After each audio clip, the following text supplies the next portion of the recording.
Quân hãy giam cổ Thạch Xuyên vào buổi tối, để rạng sáng ngày mai đến Thiên Kiều về Mông Cổ. Em không về Mông Cổ. Khắc Thiên Kiều, nếu em không về thì mã phu này sẽ chịu cực hình khủng khiếp nhất. Cổ Thạch Xuyên,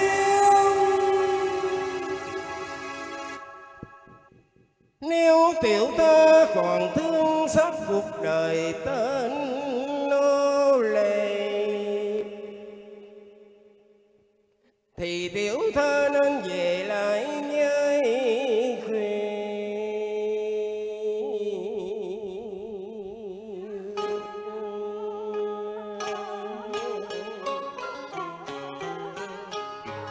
Ở lại nơi đây càng thêm khổ, tôi không còn lại gì tất cả.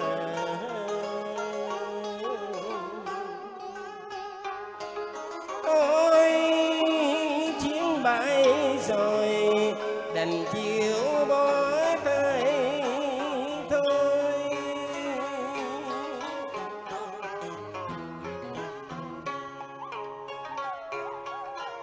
người tiễn đưa ta về lại quê hương, với cánh trắng bụi mờ, với những ước mơ đã tan tành sụp đổ,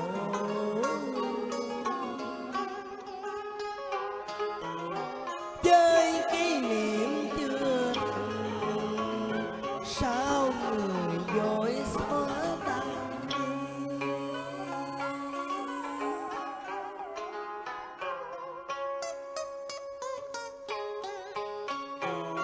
Mặt trời lên cao, em hãy lo thu xếp.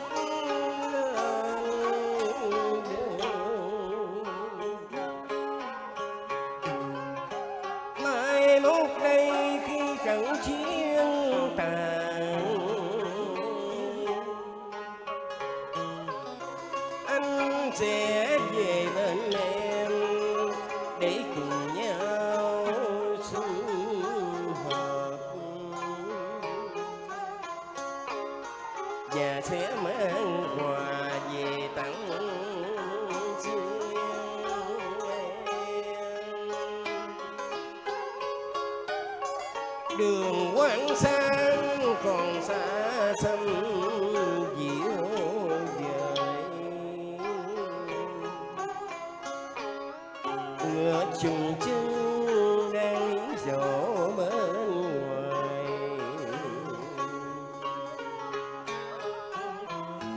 Xin tiểu thơ đừng nán lại nơi này.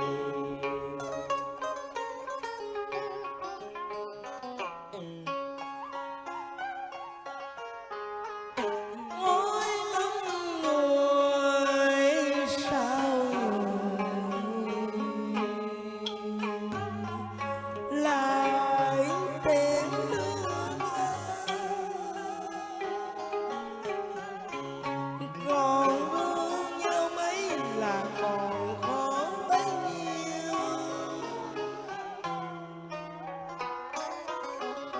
Một khung xa rời, lòng thơ quằn đau.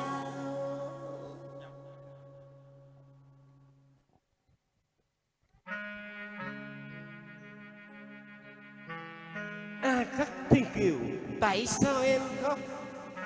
Không biết nữa, có lẽ là em đã yêu. Em đã yêu, nhưng người ấy là ai? Tại sao em khóc? Một người xa lạ mới gặp lần đầu. Một người xa lạ. Thôi hết rồi. Anh chua xa, yêu nhau là có tội phải không anh? Không yêu nhau không bao giờ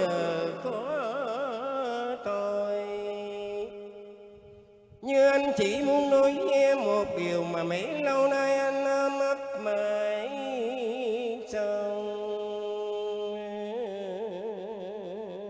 tim,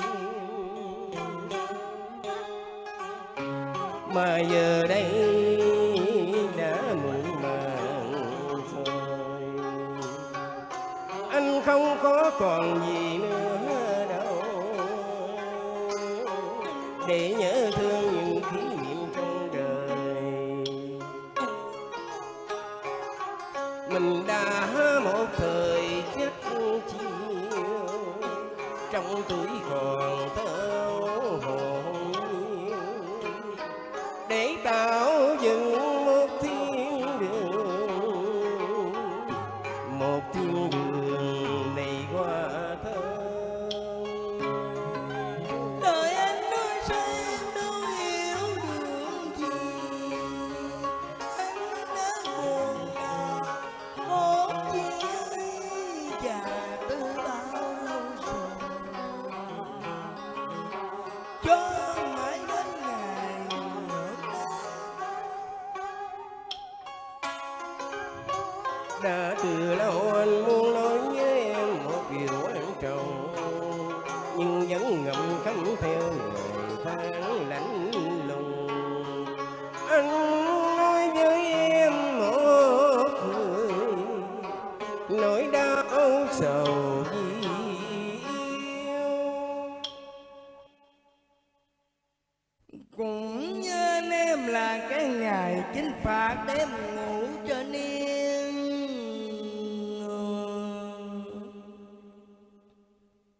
vào hiểm xa nguy chứ bao giờ biết sao, sao bỗng nghiêng nghe lạnh cả tâm.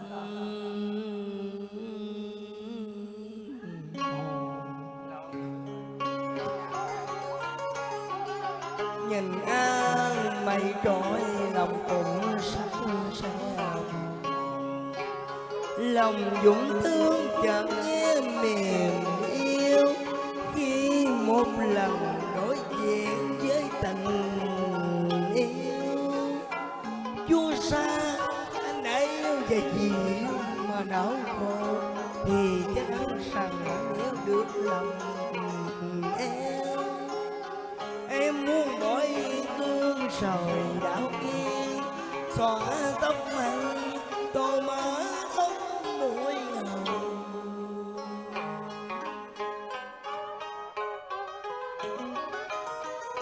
Tắc Tiên Kiều, có phải em và người ấy để hẹn thề nguyện ước? Không, người đã chưa ngờ và xem em như kẻ lạ người xa.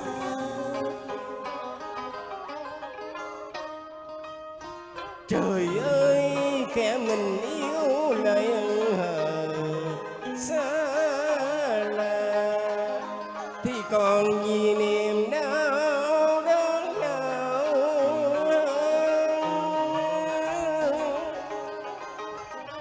Gần gũi tất cả mà như vàng quan sang, tình không nên tình đành tiếc dòng.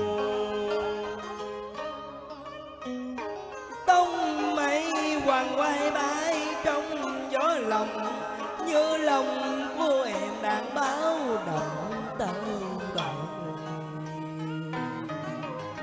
Thiên Kiều ơi, sao bỗng nay bỗng nhiên anh lo sợ, như đánh mất một cái gì